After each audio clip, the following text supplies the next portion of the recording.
Hello बच्चों, मैं शत्रुघ्न कुमार आप सभी लोगों का कुमार क्लासेस में स्वागत करता हूं। जैसा कि आप सभी लोग जानते हैं, मैं आप सभी लोगों को निर्देशांक ज्यामिति का सीरीज चला रहा हूं, जिसमें आप सभी लोग अभ्यास 7.1 पढ़ ही चुके हैं। आज मैं आप सभी लोगों को अभ्यास 7.2 पढ़ाऊँगा। इसमें बच्चों क्या होता है 7.2 अभ्यास में कि आपको एक रेखा दी जाएगी, उस रेखा को आप बीच से विभाजित करेंगे। हो सकता है कि एक भाग में विभाजित करना हो सकता है 2 भाग में विभाजित करना हो, 3 भाग में विभाजित करना हो।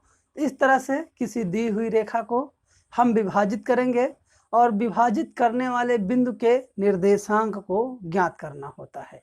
तो चलिए बच्चों, हम यहाँ पर देखते हैं कि कैसे इसका सूत्र पहले निकाला जाएगा। जैसे कि मान लीजिए ये आपको रेखा दी गई है, ये है एक रेखा, इसको हम कहते हैं रेखा ए और ये हो गई आपकी बी। इस तरह से देखा आपने कि एक रेखा हमने ली है ए बी। अब इस रेखा ए बी को हम यहाँ बीच से विभाजित कर देते हैं और ये विभाजन बिंदु हो गया आपका बिंदु पी। यानी कि जो आपकी रेखा थी ए बी रेखा को हमने बीच से क्या किया, विभाजित कर दिया है और विभाजित करने वाला बिंदु आपका हो जाता है P। अब यहाँ पर हम इन तीनों के निर्देशांक निकालेंगे। मान लीजिए कि बिंदु A का निर्देशांक है आपका x1, y1 और इधर B के निर्देशांक हो जाएंगे आपके x2, y2 और जो बिंदु आपका P है, जो P बिंदु विभाजित कर रहा है, इस विभाजित बिंदु का निर्देशांक हो जाता है आपका x, y। तो यहाँ आपने देखा कि हमको एक रेखा दी गई थी ए बी, जहाँ पर ए के निर्देशांक थे x1, y1 और बी के निर्देशांक थे x2, y2। और हमने क्या किया कि उस ए बी रेखा को बीच से विभाजित कर दिया, यानी कि P बिंदु ए बी को विभाजित कर रहा है और विभाजित करने वाला जो निर्देशांक है वो आपका x, y है। तो बच्चों, अब यहाँ पर एक प्रश्न और उठता है कि AP और PB का अनुपात क्या होगा, यानी कि किस अनुपात में ये रेखाएं विभाजित हो रही हैं। तो बच्चों, यहाँ पर मान लीजिए AP जो है वो m1 है, यानी कि A से लेकर P तक का जो दूरी है वो आपकी m1 है और P से लेकर के B तक की दूरी आपकी हो जाती है m2, यानी कि ये आपका होगा m1 अनुपाते m2। इस तरह से ये आपका पूरा फिगर बन गया है। तो अब चलिए हम इसका सूत्र निगमन करते हैं कि माना दी गई रेखा ए बी को हम बिंदु P द्वारा 2 भागों में विभाजित करते हैं, तब x के निर्देशांक, यानी कि जो बिंदु P है, P बिंदु में 2 निर्देशांक हैं, आप देख ही रहे हैं, एक है x, एक है y। तो x बिंदु के निर्देशांक जैसे मान लीजिए निकालना होगा, तो x बिंदु के निर्देशांक, यानी कि जब भी आपको x बिंदु का निर्देशांक निकालना होगा तो इसके लिए क्या फार्मूला लगाएंगे, इसको देख लीजिए। x बिंदु के निर्देशांक बराबर हो जाएगा आपका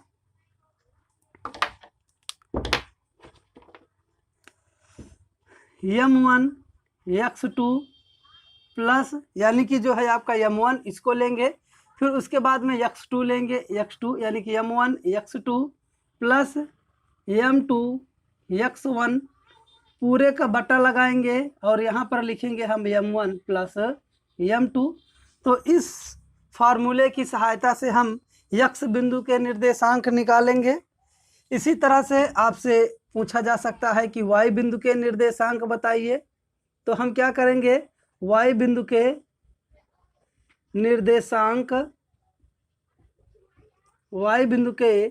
निर्देशांक बराबर जो फार्मूला होगा इसमें लिखेंगे हम, जैसा कि आप देख रहे हैं m1 पहले है तो m1 लिख दीजिएगा। यहाँ x2 है तो x2 के स्थान पर हम लिखेंगे y2, क्योंकि हम y बिंदु के निर्देशांक निकाल रहे हैं। तो जहाँ पर x2 होगा वहाँ पर y2 लिख देंगे, प्लस ये आपका m2 है तो m2 लिखेंगे, फिर यहाँ x1 है तो यहाँ पर हम लिख देते हैं ये इस तरह से y1। ऐसे ही आपका पूरे का बटा लगाएंगे और हो जाएगा m1 प्लस m2। तो इस तरह से आपने देखा कि हमें जो दी गई रेखा ए बी थी उसको हम पी बिंदु से दो भागों में विभाजित किए। तो यक्स बिंदु के निर्देशांक निकालने के लिए हम ये m1 x2 plus m2 x1 पूरे का बटा m1 प्लस m2 का फार्मूला लगाएंगे। और इसी तरह से यदि आपसे y बिंदु के निर्देशांक पूछा जाता है तो उसके लिए आप लगाएंगे m1 y2 plus m2 y1 पूरे का बटा m1 प्लस m2। इस तरह से हम विभाजित करने वाले बिंदु के निर्देशांक निकाल सकते हैं। तो यदि बच्चों ये फार्मूला आपको समझ में आया हो तो चैनल को सब्सक्राइब कर लीजिए और घंटी का बटन भी दबाइए, चैनल को लाइक भी कर दीजिए, क्योंकि मैं आप सभी के लिए निर्देशांक ज्यामिति का पूरा अभ्यास पढ़ाऊंगा। इसके बाद जो भी मैथ के अभ्यास हैं, गणित के जो भी अभ्यास हैं, उन सभी अभ्यास को आपको अच्छे से समझाऊंगा। और यदि आप चाहते हैं कि आपका कक्षा 10 में अच्छा अंक हासिल हो, गणित में आप अच्छा अंक प्राप्त कर सकें, जिससे कि आपका नाम हो, तो चैनल को सब्सक्राइब कर लीजिएगा बच्चों। तो चलिए अब हम चलते हैं आपका गणित कक्षा 10 निर्देशांक ज्यामिति अभ्यास 7.2 पर। यह आपका अभ्यास 7.2 है, जो इसमें यही आपका फार्मूला लगेगा जो आपको यहाँ पर हमने एक फार्मूला बताया है। इसी फार्मूले पर यह 7.2 अभ्यास पूरा कंप्लीट होगा। इस फार्मूले को आप अपने दिमाग में पूरी तरह से याद कर लीजिए, कंठस्थ कर लीजिए। बहुत ही सिंपल है, एक दो बार आप प्रैक्टिस करेंगे तो अच्छे से याद हो जाएगा। तो चलिए अब चलते हैं अभ्यास 7.2 का पहला प्रश्न देखेंगे कि पहले प्रश्न में क्या दिया गया है हमको और हम उस प्रश्न को कैसे हल करेंगे। चलिए बच्चों स्टार्ट करते हैं।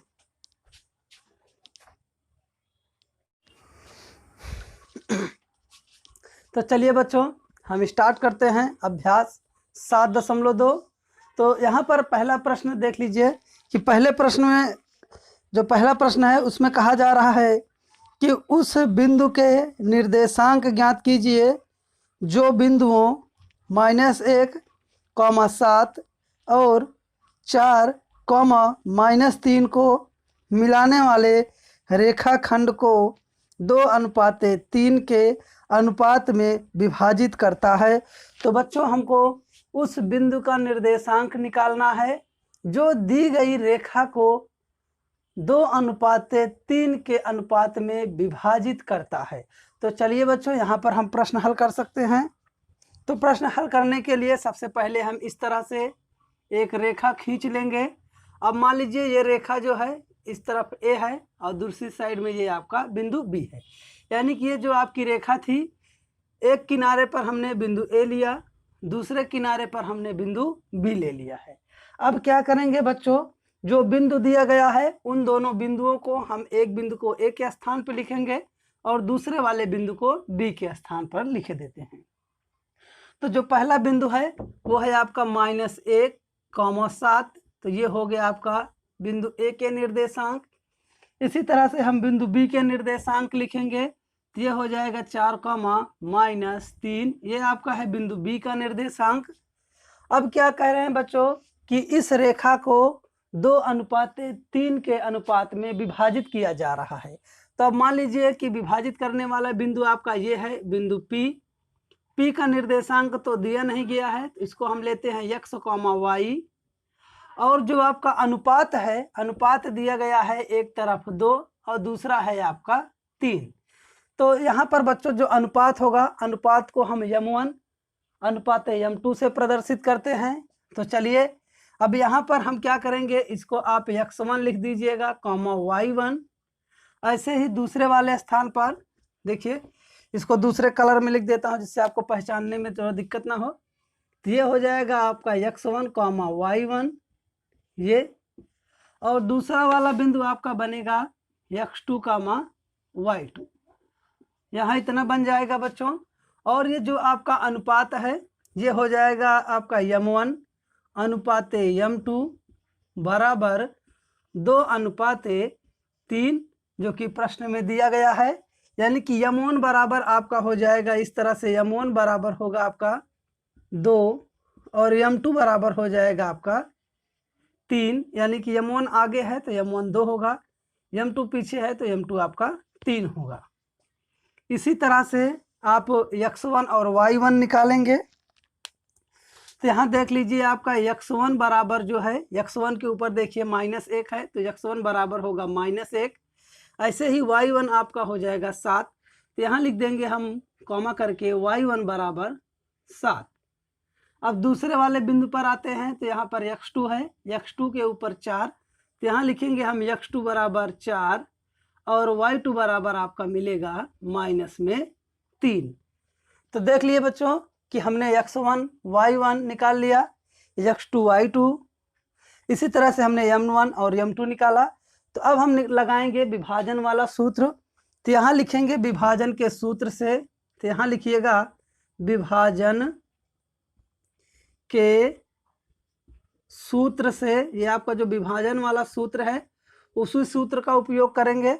तो सबसे पहले जानते हैं आप x बिंदु के निर्देशांक का सूत्र, x बिंदु के निर्देशांक।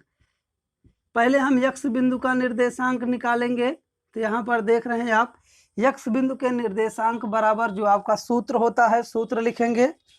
तो सूत्र आपका होता है m1 x2 plus m2 x1 पूरे का बटा करके m1 प्लस m2। तो बच्चों अब यहाँ पर हम सभी का मान रख देते हैं। तो जैसा कि आप देख रहे हैं m1, तो m1 आपका है 2, तो यहाँ m1 के स्थान पर हम लिख देंगे 2 गुणे x2। तो x2 आप देख रहे हैं 4 दिया गया है, तो x2 के स्थान पर लिखेंगे 4 प्लस ऐसे ही आपका m2 है, तो m2 आप देख रहे हैं यहाँ पर m2 आपका दिया गया है 3, तो m2 के स्थान पर 3 लिख दीजिएगा गुणे x1 है, तो x1 बराबर आपका है -1, तो यहाँ लिखेंगे हम -1 पूरे का बटा m1 प्लस m2 है, यानी कि m1 है आपका 2 प्लस m2 है 3। तो इतना आप लिख लेंगे। अब इसके बाद आप हल करेंगे थोड़ा सा, तो 4 का 2 में गुणा कीजिएगा, तो 4 दूनी 8। यहाँ पर देखिए प्लस है और यहाँ माइनस, तो प्लस और माइनस का गुणा करेंगे तो -3 एकन्नम 3 पूरे का बटा हो जाएगा आपका 3 और 2 जोड़ेंगे तो 5। तो आप इसको थोड़ा आगे लगाएंगे तो 8 में से 3 घटाने पर आपको मिलेगा 5 बटे में 5। 5 से 5 काटेंगे तो आपको मिल जाएगा 1। तो बच्चों x बिंदु का निर्देशांक जो है, यानी कि x बिंदु के निर्देशांक, ये आपका x बिंदु का निर्देशांक मिल चुका है जो कि है आपका 1। तो x बिंदु का निर्देशांक हम निकाल चुके हैं। इसी तरह से अब हम y बिंदु का निर्देशांक निकालेंगे। तो चलिए बच्चों y बिंदु का निर्देशांक भी हम निकाल लेते हैं। अब यहाँ क्या करेंगे, हम पहले इसको पूरा मिटाएंगे। हो सके तो आप यहाँ बगल में देख लीजिए, थोड़ी सी जगह है, यदि आपको समझ में आ जाए तो अच्छी बात है। यहाँ जो थोड़ा सा बगल में जगह है हम यहीं पर लगा देते हैं, आप देख लीजिएगा। अब हमको निकालना है y बिंदु का निर्देशांक, तो हम लिखेंगे y बिंदु का निर्देशांक, ऐसे ही y बिंदु का निर्देशांक, ये हो गया आपका बराबर जो इसका सूत्र होगा उसको देख लीजिए। तो y बिंदु का निर्देशांक के लिए हम निकालते हैं m1 y2 plus m2 y1 पूरे का बटा होगा m1 प्लस m2। तो बच्चों हम यहाँ पर सभी का मान रखते हैं। तो m1 है आपका, यहाँ देख ही रहे हैं आप, m1 है 2, तो m1 के स्थान पर हमको 2 लिखना है गुणे y2 है, तो y2 आप देख लीजिए है आपका -3, तो यहाँ लिखेंगे हम -3 प्लस m2। तो m2 है आपका, यहाँ देख रहे हैं आप, देख लीजिए यहाँ पर आपका m2 दिया गया है 3, तो हम यहाँ पर m2 के स्थान पर लिख देते हैं 3 गुणे y1। तो y1 जो है आपका है 7, तो आप देख रहे हैं यहाँ पर हम लिखेंगे 7 पूरे का बट्टा लगाइएगा, m1 प्लस m2 है तो आपका 2 प्लस में 3 होगा। आगे हल करेंगे तो 3 दूनी 6 माइनस में होगा प्लस 7 तिरिक 21 पूरे का बटा 3 और 2 को जोड़ेंगे तो 5 मिलेगा। अब दोनों को घटाएंगे तो आपको मिल जाएगा 15 बटे में 5, काट देंगे तो आपको मिलेगा 3, यानी कि जो y बिंदु का निर्देशांक है ये आपको मिल गया है 3। तो हम आप देख रहे हैं कि हमने x बिंदु का निर्देशांक निकाला, y बिंदु का निर्देशांक निकाला है। तो x और y आपके किसके निर्देशांक हैं, p के। तो जो आपका p बिंदु का निर्देशांक होगा, p बिंदु का निर्देशांक यहाँ लिखेंगे हम बिंदु P के निर्देशांक बराबर, पहले देखिए आप यक्स लिखा गया है तो पहले हम यक्स का मान लिखेंगे यानी कि 1, कॉमा करके यहाँ पीछे y लिखा गया है तो हम y का निर्देशांक लिखेंगे 3। तो यहाँ आप देख लिए कि P बिंदु के निर्देशांक होंगे 1,3। कितनी आसान तरीके से आपको पूरा स्टेप बाय स्टेप, कहीं पर भी हमने एक भी स्टेप नहीं छोड़ा है। आशा करता हूँ कि आपको यह प्रश्न अच्छी तरह से समझ में आया होगा और इसी तरह से जब आपके परीक्षा में प्रश्न आए तो आप उसको बड़े आसान तरीके से सरल शब्दों में बिना हिचकिचाए बिना डरे प्रश्न हल कर सकते हैं। मैं फिर से आपसे बोल रहा हूं कि यदि आपको प्रश्न समझ में आ रहे हैं तो चैनल को सब्सक्राइब कर लीजिए, क्योंकि मेरा लक्ष्य है कि कम से कम 1 लाख बच्चों को मैं इस वर्ष पढ़ाऊं और उनको पढ़ाने के बाद उनका रिजल्ट आए और वो मुझको कमेंट करके बताएं कि हाँ सर मेरा रिजल्ट बहुत अच्छा आया है, तो मुझे बहुत खुशी मिलेगी। इसलिए मैं चाहता हूं कि जो भी बच्चे मेरा वीडियो देख रहे हैं समझ में आ रहा हो तो चैनल को सब्सक्राइब कर लीजिए, इसमें आपका कुछ जाता नहीं है, आपको फ़ायदा ही होगा। तो चलिए दूसरा प्रश्न देखते हैं।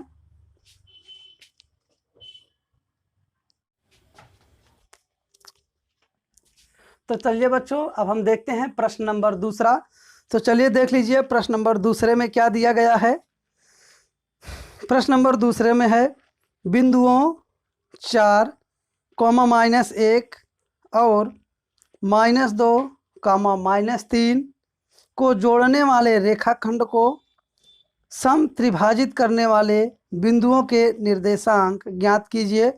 तो बच्चों यहाँ पर एक रेखाखंड दिया गया है और रेखाखंड के निर्देशांक भी हैं आपके पास और उस रेखाखंड को समत्रिभाजित करना है। बच्चों समत्रिभाजित का मतलब है कि उस रेखाखंड को 3 बराबर बराबर भागों में बांटना है। सम का मतलब होता है बच्चों बराबर, त्रि का मतलब होता है 3, विभाजित का मतलब होता है विभाजित करना या फिर बांटना। तो यहाँ पर जो रेखाखंड दिया गया है उस रेखाखंड को हमको 3 बराबर बराबर भागों में बांट करके उन तीनों बिंदुओं के निर्देशांक निकालना है। तो चलिए देखते हैं इसे कैसे हल किया जाएगा। तो सबसे पहले हमने आपको बताया है कि जब भी प्रश्न मिले तो उसके लिए आप पहले एक ऐसे रेखाखंड खींच लीजिएगा। ये हो गया आपका रेखाखंड। इस तरह से रेखाखंड का एक बिंदु हो जाएगा आपका P, मतलब P नहीं A, और दूसरा बिंदु हो जाएगा आपका बिंदु B। तो यहाँ आप देख रहे हैं कि एक रेखाखंड था, उसमें हमने एक बिंदु लिया है A, दूसरा बिंदु लिया है B। अब यहाँ पर जो बिंदु दिए गए हैं वो आपका पहला बिंदु है 4, -1। तो इसका मतलब हुआ कि A का निर्देशांक हो जाएगा आपका 4, -1। तो ये हो गया 4, -1। ऐसे ही आपका बिंदु B दिया गया है, तो बिंदु B के निर्देशांक हैं आपके -2, 3। तो ये हो गए बिंदु B के निर्देशांक। अब क्या करना है बच्चों कि इसी AB रेखाखंड को 3 बराबर भागों में बांटना है। तो चलिए इसको हम 3 बराबर भागों में बांट देते हैं। तो ये हो गया आपका पहला भाग और ये हो गया आपका दूसरा। तो आप देख रहे हैं कि ये इसको हम मानते हैं P और इसको मान लेंगे हम ये Q। तो आप देख रहे हैं कि जो AB बिंदु है ये 3 बराबर बराबर भागों में बटा है, यानी कि पहला भाग है आपका AP, दूसरा है PQ और तीसरा है आपका Q और B। अब यहाँ पर हम बिंदु P और बिंदु Q के निर्देशांक लेंगे। तो चलिए तीनों के निर्देशांक लेते हैं। P बिंदु का निर्देशांक ले लीजिए आप x, y इस तरह से, और जो Q है इसको आप ले लीजिए x डैश, y डैश। तो इस तरह से आप देख लिए कि हमने बिंदु P के निर्देशांक लिए हैं x, y और Q के निर्देशांक ले लिए हैं x डैश, y डैश। तो बच्चों और ये जो आपका विभाजन है ये बराबर है, यानी कि A से P तक की दूरी आप एक ही लेंगे, यहाँ से लेकर के यहाँ तक की दूरी आपकी जो है वो 1 है। ऐसे ही यहाँ से P और Q के बीच की दूरी जो है वो भी 1 ही है, और ऐसे ही Q से लेकर के B तक की दूरी जो है वो भी आपकी 1 है।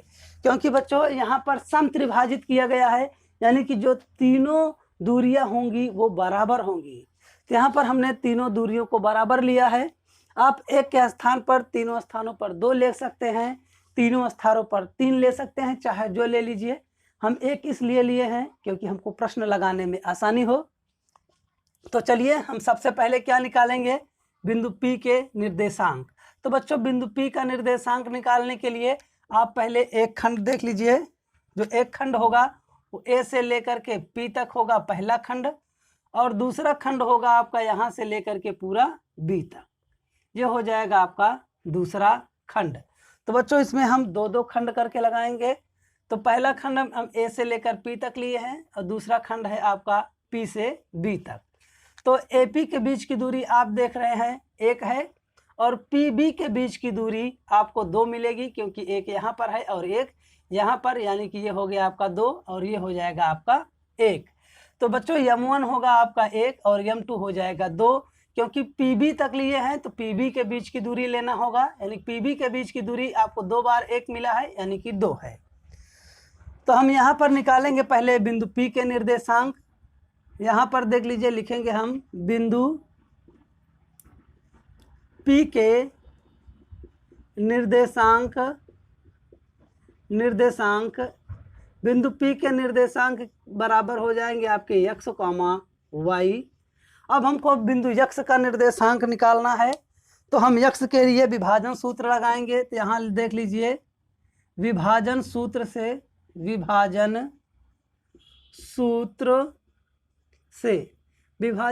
से आप लगाएंगे x बराबर, यानी कि x बिंदु के निर्देशांक होते हैं x1 m2 plus m2 x1 पूरे का बटा हो जाएगा m1 प्लस m2, ये x के लिए होगा। ऐसे ही आप y के लिए निकालेंगे, तो y बराबर हो जाएगा आपका m1 y2 plus m2 y1 पूरे का बटा m1 प्लस m2। तो बच्चों ये x के लिए होगा और ये आपका y के लिए होगा। तो चलिए अब हम हल करते हैं। तो आप x1 क्या लेंगे, x1 आप लेंगे, ये आपका जो पहला बिंदु है 4, और y1 आप लेंगे इस तरह से 1। ऐसे ही आप x2 को यहाँ लेंगे b, और y2 जो होगा आपका ये हो जाएगा 3, यानी कि x1 आपका 4, y1 -1, और x2 आपका -2 और y2 आपका 3। तो यहाँ पर आप सभी का मान रख देंगे, और इसके लिए आप सबसे पहले m1 देख लीजिए। तो ये आपका होगा m1, और यहाँ से यहाँ तक लेकर के आपका होगा m2, यानी कि हम यहीं पर लिख सकते हैं, ये हो गया आपका m1 बराबर, और ये हो जाएगा आपका m2 बराबर। तो इतना लिख देंगे। अब सभी का मान यहाँ पर रखते हैं। तो चलिए, ये आपका पहले x है, तो पहले लिख देंगे x बराबर x1। तो x1 कितना दिया गया है, देख रहे हैं आप, x1 है 4, तो x1 के स्थान पर 4 गुणे m2, तो m2 है आपका 2 प्लस m2, फिर यहाँ पर सॉरी यहाँ m2 नहीं होगा, यहाँ पर m1 होगा, इसको m1 कर दीजिए। m2 होगा आपका m1 होगा आपका 1 गुणे x1 है, यहाँ भी x1 हो गया है, यहाँ पर x2 होना चाहिए था। x2 होगा आपका, देख लीजिए x2 है आपका -2, तो ये हो जाएगा -2 पूरे का बटा m1 यानी कि 1 प्लस m2 आपका हो गया है 2।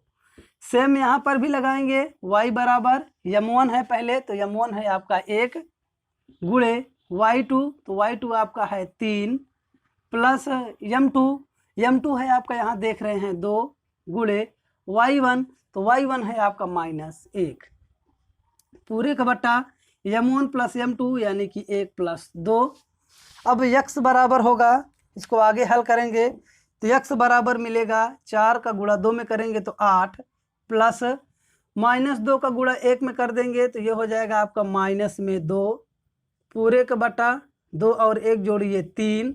अब ऐसे ही y निकालेंगे, तो 3 का नाम 3, और 2 का गुणा -1 में करेंगे, तो ये हो जाएगा आपका -2 बटे में 3। तो ये होगा आपका x बराबर 8 और प्लस माइनस होगा आपका -2 पूरे का बटा 3, कॉमा y बराबर हो जाएगा 3 में से 2 को घटाएंगे तो 1 बटे में 3। ऐसे ही आपका x बराबर होगा 8 में से 2 घटाइएगा तो 6 बटे में 3, कामा y बराबर आपको मिलेगा 1 बटे में 3। अब 3 को 6 से काटिएगा तो 3 दूनी 6 होगा, यानी कि 2 मिलेगा।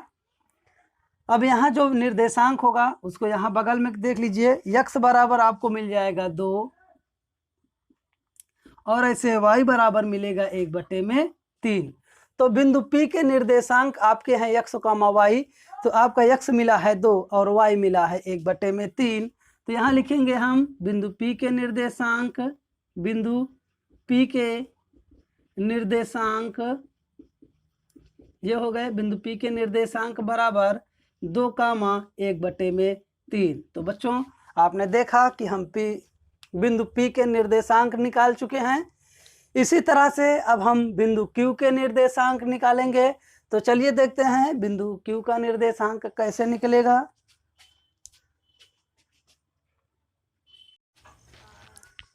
तो चलिए हम अब बिंदु Q निकालेंगे, क्योंकि हम -3 था तो +3 रख दिए हैं, तो कोई बात नहीं है, आप यहाँ पर -3 रखकर हल कर सकते हैं।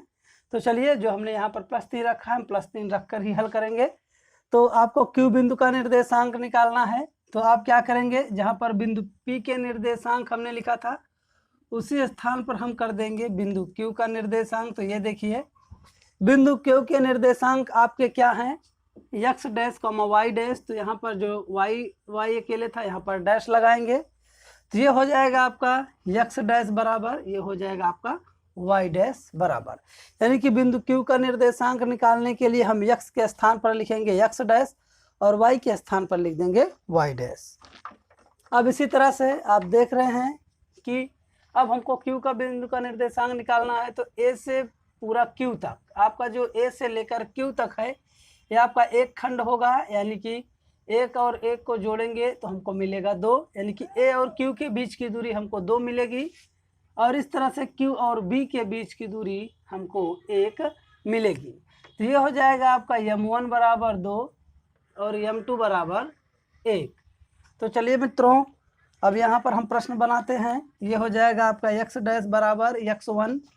तो x1 आपको वही लेना है 4 गुणे M2।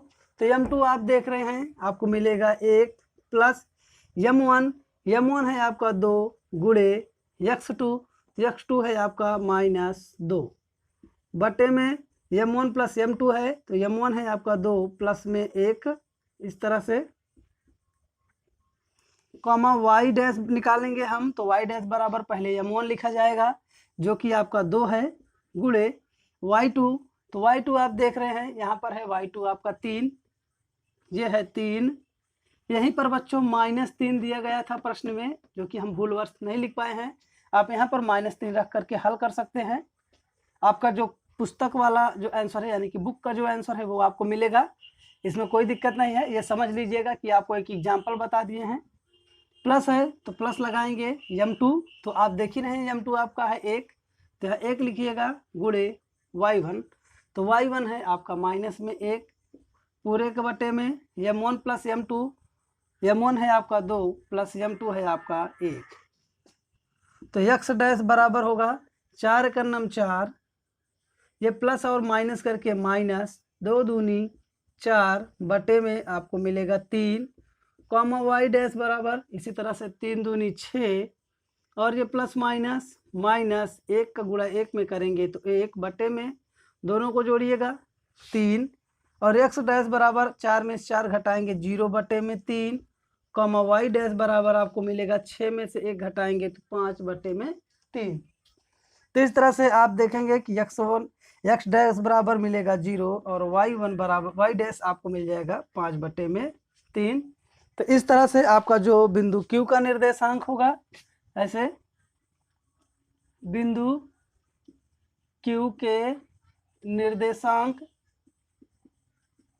ये होंगे बिंदु Q के निर्देशांक। तो आप देख रहे हैं बिंदु Q का निर्देशांक है आपका x dash comma y dash. तो यहाँ पर आपका x डैश निकाला है हमने 0, तो x डैश के स्थान पर आप लिख देंगे 0 कॉमा करके y डैश। तो आप देख रहे हैं y डैश यहाँ पर निकला है आपका 5 बटे में 3, तो हम यहाँ पर लिखेंगे 5 बटे में 3। तो इस तरह से आपका बिंदु Q के निर्देशांक भी निकल गए हैं। अब चलिए इसके बाद हम देखेंगे प्रश्न नंबर 3, जो कि प्रश्न नंबर 3 थोड़ा बड़ा है, इसका फिगर थोड़ा बड़ा है। तो इसके लिए आपको एक बार फिगर बताएंगे, फिर उसके बाद उसका प्रश्न हल करवाएंगे। तो चलिए तीसरा देखते हैं।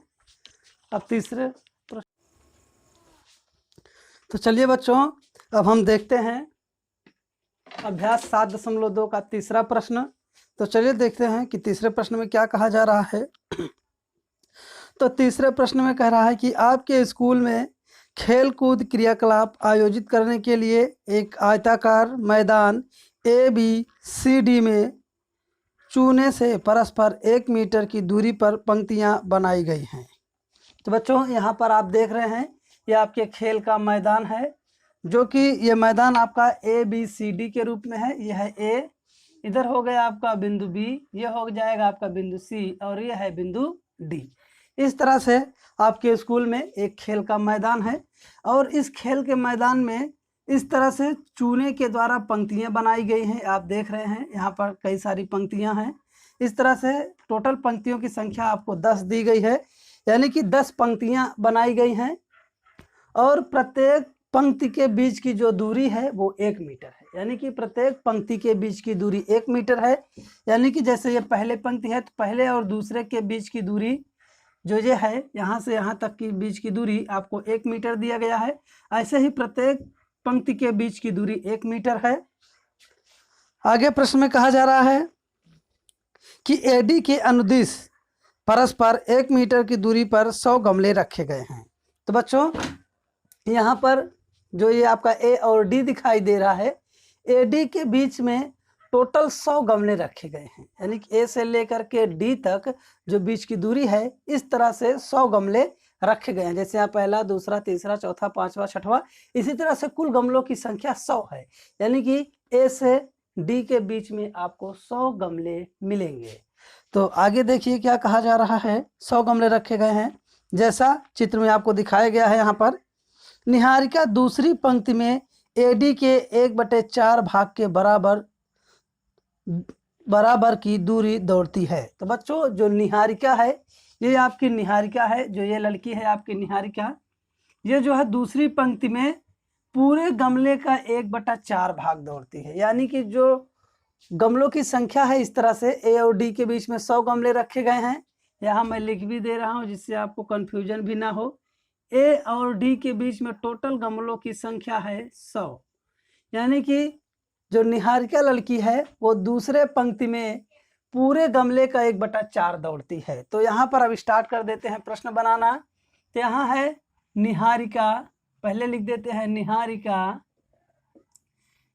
निहारिका कुल गमले का 1/4 भाग दौड़ती है और निहारिका को आप देख रहे हैं दूसरे पंक्ति में है। यहाँ पर देखिए तो निहारिका आपको दूसरे वाले पंक्ति में दिख रही है, यानी कि जो ये वाली लाइन है आपकी इस तरह से A से B तक ये आपका x अक्ष होगा, ये आपका x अक्ष है और जो खड़ी वाली लाइन है ये आपका y अक्ष है। तो बच्चों आप देख रहे हैं कि x अक्ष पे निहारिका कौन से स्थान पर है। तो x अक्ष पर निहारिका आपको दिखेगी कि दूसरे वाली पंक्ति में है। तो निहारिका का जो निर्देशांक होगा वो होगा आपका निहारिका का निर्देशांक ये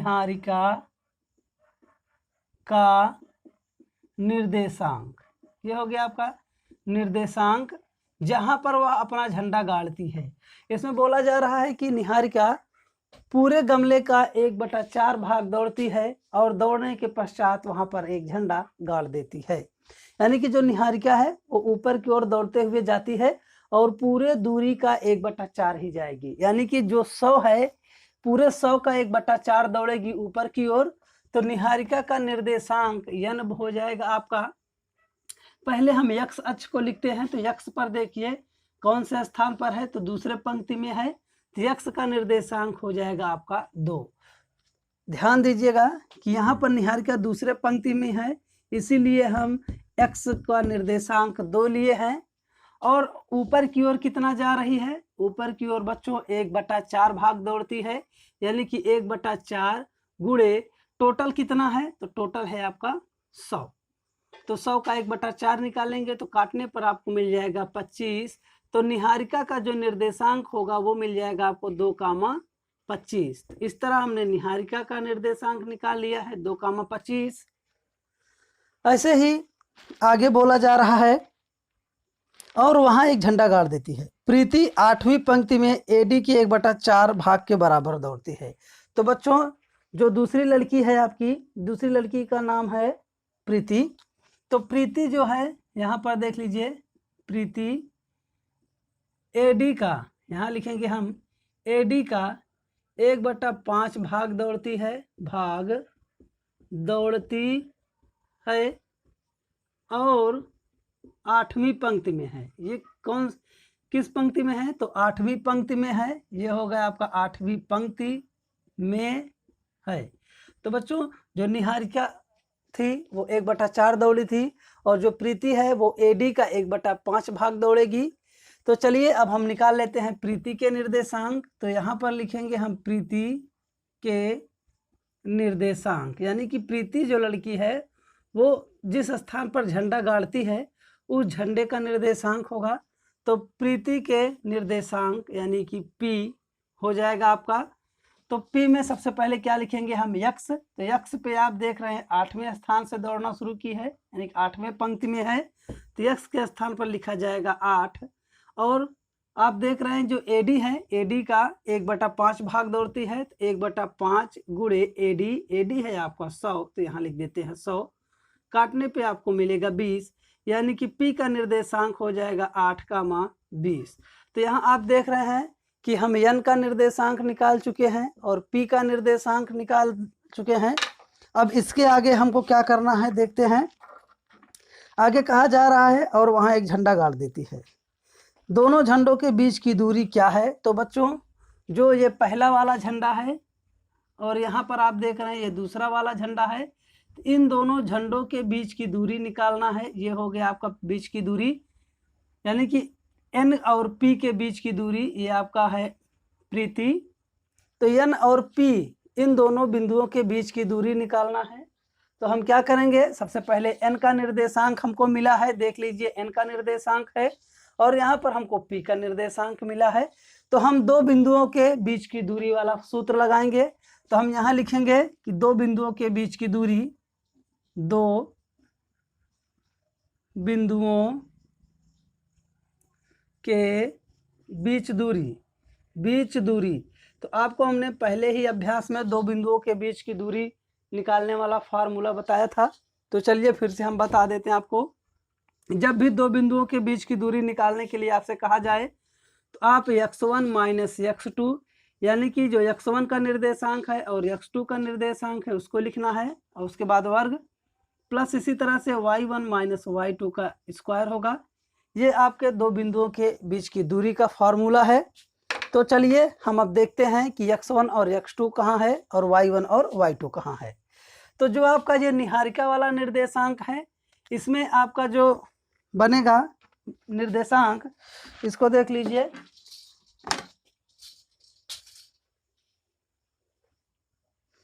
तो चलिए मेरा कलर्ड मार्कर थोड़ा गायब हो गया, लाल कलर का, उधर कहीं का। तो चलिए लाल कलर का मार्कर मेरे थोड़ा गायब है, एक ही कलर से समझाता हूँ, देखिएगा। तो यहाँ पर जो आपका n है, निहारिका का जो निर्देशांक है, ये आपका हो जाएगा x1 और ये आपका हो जाएगा y1। तो आप देख रहे हैं निहारिका का जो निर्देशांक होगा वो आपका x1 और y1 होगा। इसी तरह से जो प्रीति वाला निर्देशांक है वो आपका x2, y2 होगा। यहाँ पर आप देख रहे हैं निहारिका वाले निर्देशांक को हम x1 y1 ले रहे हैं और प्रीति वाले को हम x2 और y2 ले रहे हैं।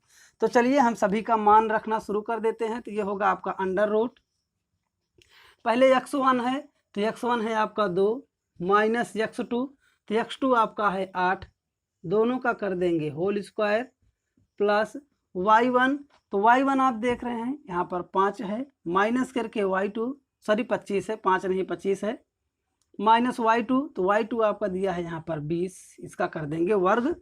तो अब आगे इसको हल करेंगे तो 8 में से जब आप 2 घटाएंगे तो -6 मिलेगा, वर्ग कीजिएगा, प्लस 25 में से आप 20 घटाएंगे तो 5 मिलेगा, उसका वर्ग कर दीजिए, बराबर अंडर रूट में ये 6 का वर्ग करेंगे तो 36 और प्लस 5 का वर्ग करेंगे तो 25।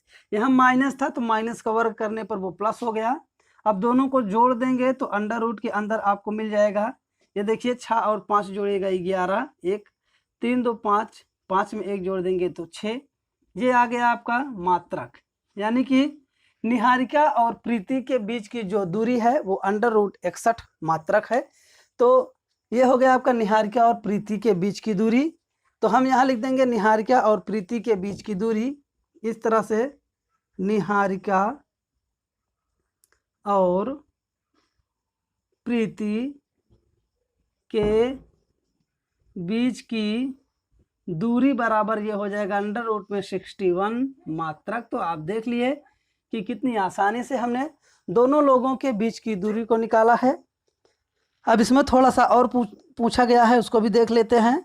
उसमें आगे है, यदि रश्मि को एक नीला झंडा इन दोनों झंडों को मिलाने वाले रेखाखंड पर ठीक आधी दूरी यानी कि बीच में गाड़ना हो तो उसे अपना झंडा कहाँ गाड़ना होगा। तो बच्चों इसमें जो एक दूसरी लड़की है रश्मि, इसको इन दोनों के एकदम बीचों बीच में झंडा गाड़ना है, यानी कि निहारिका और प्रीति इन दोनों के बीचों बीच में एक झंडा गाड़ना है। तो बताइए कि रश्मि जो है वो झंडा कहाँ पर गाड़े जिससे कि इन दोनों के एकदम बीचों बीच में हो। तो चलिए हम क्या करेंगे कि अब हम निकालेंगे बीच, यानी कि दो बिंदुओं के बीच का निर्देशांक, यानी कि दो बिंदु हैं, दोनों बिंदुओं के एकदम बीचों बीच वाला निर्देशांक निकालेंगे। तो अब मान लीजिए यहाँ है निहारिका और यहाँ पर है प्रीति, इन दोनों के बीच वाला जो बिंदु है ये है आपका, ये देख लीजिए, इसको मान लेते हैं कि R। तो निहारिका और प्रीति इन दोनों के बीच का जो पॉइंट होगा ये आपका है R। तो R का ही निर्देशांक निकालना है। तो R का निर्देशांक हम मान लेते हैं कि x, y है इस तरह से। और आपको निहारिका वाला निर्देशांक मिला है 2,25, तो ये हो जाएगा 2,25 यहाँ पर लिख दीजिएगा। और ऐसे ही जो प्रीति है उसका निर्देशांक है 8,20, तो यहाँ लिखेंगे प्रीति के निर्देशांक में ये हो जाएगा 8,20। तो आपको दो बिंदुओं के मध्य वाला निर्देशांक निकालना है। तो यहाँ तक आप समझ ही गए होंगे। तो चलिए अब हम दोनों बिंदुओं के बीच वाला निर्देशांक निकालेंगे। तो इसके लिए हम यहाँ पर इसको पूरा मिटाएंगे, कोई दिक्कत नहीं है, यहाँ तक इसको आप मिटा सकते हैं। आपको समझ में भी आ गया हो तो पूरा वीडियो देखेंगे तभी आपको पूरा चैप्टर समझ में आएगा। और बीच से यदि आप छोड़ देते हैं तो आप निश्चित ही इस पूरे अभ्यास को समझने में थोड़ी कठिनाई जरूर होगी। और यदि आप चैनल को सब्सक्राइब किए रहेंगे तो मेरा वीडियो लगातार आप प्राप्त करते रहेंगे। तो चलिए बच्चों अब हम निकालेंगे दो बिंदुओं के बीच का यानी कि मध्य बिंदु का निर्देशांक। तो ये हो जाएगा आपका मध्य बिंदु का निर्देशांक। यह है बच्चों मध्य बिंदु का निर्देशांक। तो मध्य बिंदु का निर्देशांक x बराबर होता है x1 प्लस x2 पूरे के बटे में 2। इसी तरह से आपका y बराबर हो जाएगा y1 प्लस y2 पूरे का बटा 2। ये होता है मध्य बिंदु का निर्देशांक वाला फार्मूला। इसको आप याद कर लीजिएगा, बहुत ही महत्वपूर्ण है। इसको यदि आप याद किए रहेंगे तो प्रश्न बनाने में कहीं पर भी कोई कठिनाई नहीं होगी। तो चलिए हम पहले x लिखेंगे, x बराबर आपका x1। तो आप देख रहे हैं हमने इसको पहले x1 लिया था, ये आपका y1 था, और ये आपका x2 था, और ये आपका y2 था। तो यहाँ पर क्या करेंगे, सबसे पहले x1 है तो हम यहाँ x1 के स्थान पर 2 लिखेंगे प्लस, देखिए तो थोड़ा सा पानी लग गया था।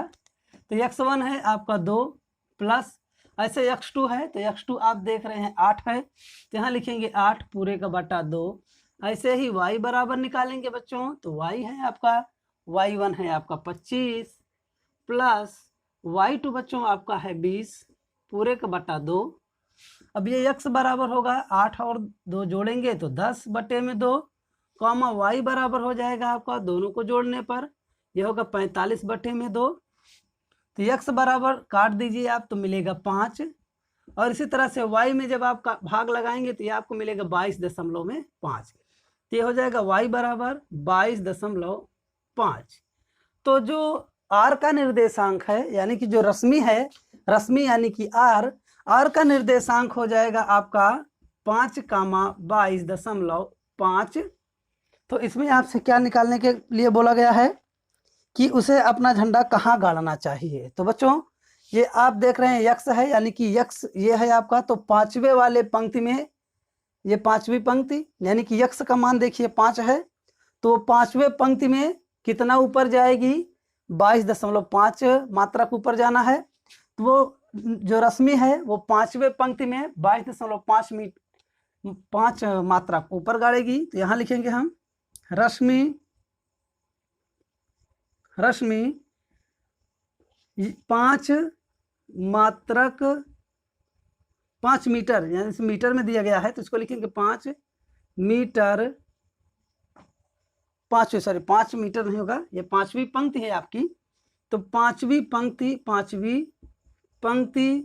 में 22.5 मीटर ऊपर गाड़ेगी। तो ये हो गया आपका, देख लीजिए कि जो रश्मि है वो पांचवी पंक्ति में 22.5 मीटर ऊपर अपना झंडा गाड़ देगी, यानी कि यहाँ पर। तो आप देख लिए कि तीसरा वाला प्रश्न हम आपको कितनी आसान तरीके से सिखाए हैं। यदि आपको वीडियो अच्छा लग रहा हो तो चैनल को सब्सक्राइब कर दीजिएगा। और देखिए मैं इसलिए बोल रहा हूँ क्योंकि मैं चाहता हूँ कि मेरे साथ कम से कम लाखों बच्चे जुड़े, और मेरा जो ये कारवां है बच्चों को पढ़ाने का, ये बड़ा होता चला जाए, और मेरा जो ये बच्चों का परिवार है, ये बच्चों का परिवार भी बहुत बड़ा हो। मैं आशा करता हूँ कि जितने भी बच्चे मेरा वीडियो देख रहे होंगे वो ज़रूर चैनल को सब्सक्राइब कर लेंगे। जो भी बच्चे पढ़ने वाले होंगे वो चैनल को सब्सक्राइब जरूर करेंगे, क्योंकि वो जानते हैं कि हमें कहाँ पर अच्छा पढ़ाया जा रहा है और कहाँ पर खराब। और मैं अन्य लोगों की तरह बहुत उछल कूद करके किसी बात को नहीं बताना चाहता हूँ। मैं चाहता हूँ कि बच्चों को बहुत ही शांत माहौल में अच्छे समझ में आए, जिससे कि उनको लगे कि हाँ वो आज कुछ सीख रहे हैं। ऐसा नहीं है कि वो सीखें, ऐसा लगे कि आज सीखे कल भूल गए। मैं आपको जीवन भर के लिए सिखाऊंगा कि आप जीवन भर इसको याद कर सकते हैं। तो चलिए बच्चों, अब हम देखेंगे प्रश्न नंबर 4।